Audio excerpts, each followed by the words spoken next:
प्रधाननगर थाने की पुलिस ने 300 बोतल अवैध कप सिरप के साथ 2 लोगों को किया गिरफ्तार। मालूम हो कि प्रशासन आए दिन गुप्त सूचना के आधार पर जगह जगह पर अभियान चलाती रहती है और संदेह होने पर तलाशी ली जाती है। इसी बीच संदेह के आधार पर प्रशासन ने 2 युवकों की तलाशी ली और तलाशी लेने पर उनके पास से 300 बोतल अवैध कप सिरप बरामद हुए।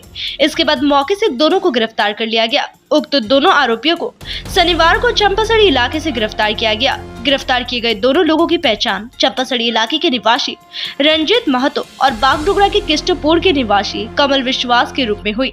गिरफ्तार दोनों युवकों को कल सिलीगुड़ी अदालत में पेश किया जाएगा।